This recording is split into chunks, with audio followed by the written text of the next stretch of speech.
Sir అంటే నాకు తెలిసి చాలామంది సీనియర్లు గూడా, ఎక్కడ గూడా ప్రైవేట్ సంభాషణలో గూడా మీ మీద ఎక్కడ గూడా నెగెటివ్‌గా మాట్లాడినట్టు నేను వినలేదు. ఎక్సెప్ట్ వి. హనుమంతరావు. ఏంటి వీహెచ్‌తో మీకు ఆ వైరం ఏంటి? ఆయన చాలా కొంచెం లూజ్‌గానే మాట్లాడుతూ ఉంటాడు. విహెచ్ నేను ఇప్పటికి కూడా అధ్యక్ష అని పిలుస్తానండి. ఓకే. ఇందాక మీకు చెప్తా మళ్ళీ ఆపేశాను. Youth Congress president. మాకు నేను యూత్ కాంగ్రెస్‌లో ఉన్నప్పుడు అతను మా యూత్ కాంగ్రెస్ అధ్యక్షుడు. హ్మ్. ఆయన అది అది ఆయన విజ్ఞతకే వదిలేస్తున్నాను. నేను నేను పెద్ద దాని గురించి ఓకే సార్. ఎప్పుడు నేను నొచ్చుకోలేదు, బాధపడలేదు. లేకపోతే ఎప్పుడు నేను ఎవరో ఒకరితో అతని మీద స్టేట్మెంట్ ఇప్పించగలను. నేను ఇవ్వవసరంలా. అవును. డెఫినెట్‌గా ఇస్తారు. నేను చెప్తే. నేను ఆనందపడతానండి. నేను చెప్పను కూడా చెప్పక్కర్లా. నేను ఆనందపడతాను అని అనుకుంటే ఇవాళకి ఇస్తారు అతని మీద, అతని కాన్స్టిట్యున్సీలో. మీరు ఇగ్నోర్ చేస్తారు. ఏదో ఆయన మంచో చెడ్డో, ఆయన మంచి చేస్తున్నాడో పొరపాటు చేస్తున్నాడో ఆయన విజ్ఞతగా వదిలేద్దాం. ఎందుకు దాంట్లో పెద్ద మనం ఇది చేసుకోవాల్సిందే. తర్వాత అంటే రాజశేఖర రెడ్డి గారు, చంద్రబాబు నాయుడు గారు ఆయన తప్ప ఈవేళ రాష్ట్రంలో ఉన్న కాంగ్రెస్ లో ఈవేళ ఉన్న వాళ్ళందరూ నాకు జూనియర్సే. అదే నేను అన్నా కదా, ఎవరు కూడా మీ మీద నెగిటివ్ గా మాట్లాడిన సంఘటన లేవు. అంటే ఇప్పుడంటే అంటే మీరు ఇందాక చెప్పారు 78. మీకు ఇంకోటి కూడా రావు గారికి, విహెచ్ రావు గారికి నేనే డిపాజిట్ కట్టా.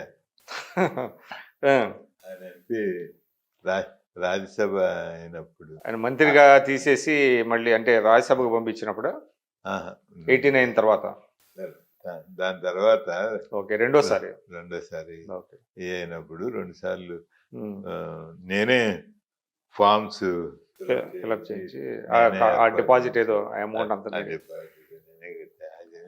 ఓకే. దాంట్లో ఇదేం లేదు. సరే, ఇంకొక సబ్జెక్ట్లో మూవ్ అవుదాం. రాజశేఖర రెడ్డి గారు, చంద్రబాబు నాయుడు గారు ఒకప్పుడు చాలా క్లోజ్ ఫ్రెండ్స్గా ఉండేవాళ్ళు. అంజయ్ గారి క్యాబినెట్లో ఆయన మంత్రి పదవి రావటంలో కూడా రాజశేఖర రెడ్డి గారి హెల్ప్ ఉంది ఆయన ఇది అని అంటారు.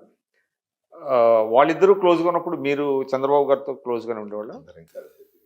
కలిసి బాగా బాగా బాగా బాగా బాగా సన్నిహితంగానే ఉండేవాళ్ళు. ఓకే.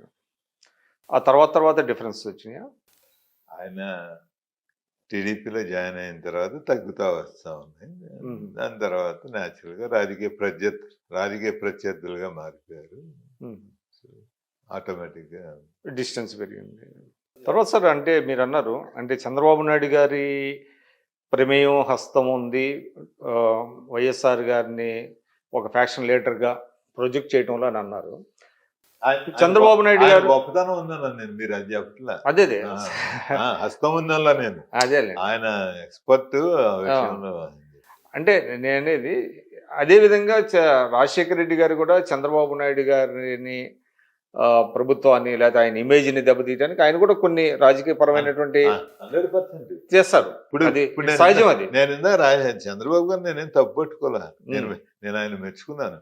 రాజశేఖర రెడ్డి గారు కూడా చంద్రబాబు గారిని ఎక్స్పోజ్ చేయడం కోసం ఆయన చేయాల్సినవన్నీ రాజకీయంగా ఆయన చేస్తారు. అదే నేను చెప్పబోతున్నాండి. ఆయన మీద 22 కేసులు వేశారు నాకు తెలిసి రాజశేఖర రెడ్డి గారు. చంద్రబాబు నాయుడు గారు వేరియస్ దీంట్లో ఆయన అవినీతికి పాల్పడ్డారని 22 కేసులు వేసిన తర్వాత ఒక్కసారిగా ఇవన్నీ విత్డ్రా చేశారు. ఏంటి రీజన్ ఏంటి? మీరు చెప్పేది చంద్రబాబు గారు సీఎంగా ఉండగా ఉమ్మడి రాష్ట్రానికి రాజశేఖర రెడ్డి గారు కేవలం ఆ రోజు ఆయనకి అడ్వకేట్గా ఉన్న వ్యక్తి చేసిన నమ్మక ద్రోహం అది. రామచంద్రరావు గారా? నేను చెప్పని పేరు, ఆయనేగా ఉన్నారు. మీరు చూసుకోండి, నేను చెప్పను ఆ పేరు. అంటే ఒక లాయర్ గారు చెప్పినంత మాత్రాన అట్లాగా విత్డ్రా చేసుకుంటారు సార్? మనం దీని తర్వాత ఫర్దర్గా మనం ఇంకా బెటర్ వ్యూహంలో వెళ్దాం అని చెప్పినప్పుడు మీరు రాజశేఖర రెడ్డి గారి స్వభావం, ఆయన స్ట్రెంగ్త్, ఆయన వీక్నెస్, ఆయన ప్రజలను నమ్ముతాడండి. ఆయన నా వాడు అన్నాను. నా దగ్గర ఎన్ని ఉండేవి మొన్న ఈ మధ్య ఇంక మరి బాగుండదని ఇది చేశాను. ఆన్ రికార్డు 1వ వారం నుంచి ఎన్ని బ్లాంక్ లెటర్ హెడ్స్ నా దగ్గర సంతకాలు చేసింది. ఈవెన్ అది చీఫ్ మినిస్టర్ లెటర్ హెడ్స్. ఆయన బై నేచర్ అట్లా. సో ఆయన్ని డిసీవ్ చేశారా? ఆయన స్ట్రెంగ్త్ ఆయన్ని తప్పుదోవ పట్టించారు.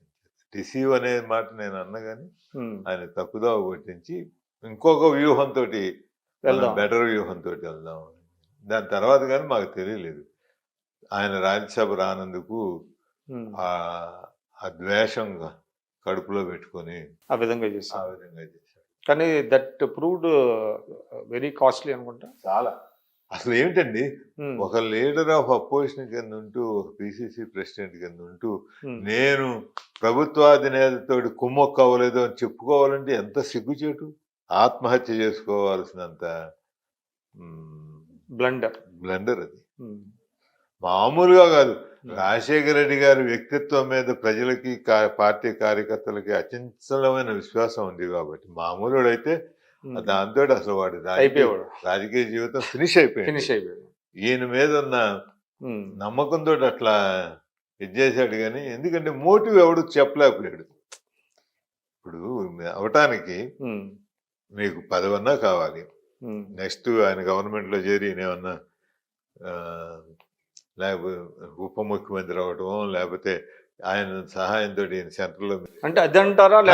ఏదన్నా జరగాలి, మోటివ్ ఏదన్నా ఉండాలి కదా. అవును. లేదంటే ఇంత ధన సహాయం ఇంత ఇదో జరగాలి, లేకపోతే ఈ కాంట్రాక్ట్ లో ఏదో జరగాలి, లేకపోతే ఇంకోటి ఏదన్నా సమ్ మోటివ్ ఉండాలి కదా. అవును. మోటివ్ ఎవడు ఎస్టాబ్లిష్ చేయలేకపోయాడు. అంటే అసలు అంటే ఆ వేసిన కేసుల్లో స్ట్రెంత్ లేదా? అది మనకి ఒక వ్యక్తిని నమ్మామండి. ఆయన లీగల్ గా రీజనబుల్లీ గుడ్ స్టాండ్. అతను మనం వ్యూహం మార్చుకుందాం.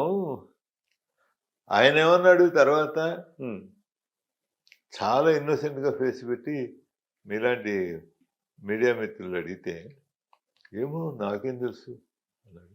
చాలా మామూలుగా ఇంకోళ్ళు ఎవరన్నా రాజశేఖర రెడ్డి గారి పరిస్థితుల్లో ఉంటే, అంటే ఆయన కూడా he did not find fault with that lawyer అనుకుంటా. ఎవరు?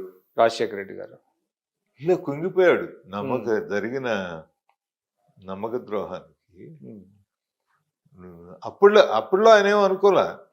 తర్వాత జరిగిన పరిణామాలు, ఆయన చెప్పిన సమాధానాలు విన్న తర్వాత ఈయన చాలా స్టన్ అయిపోయాడు.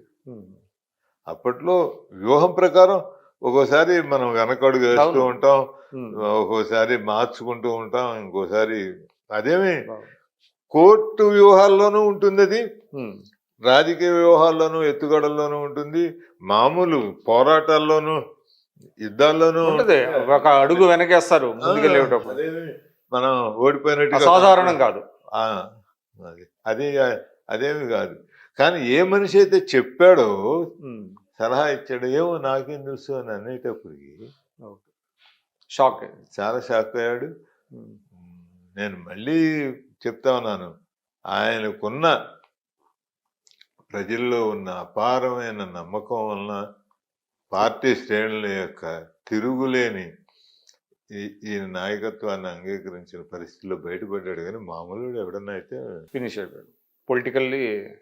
అదే లాస్ట్ డే ఆ రోజుతోటి రాజకీయంగా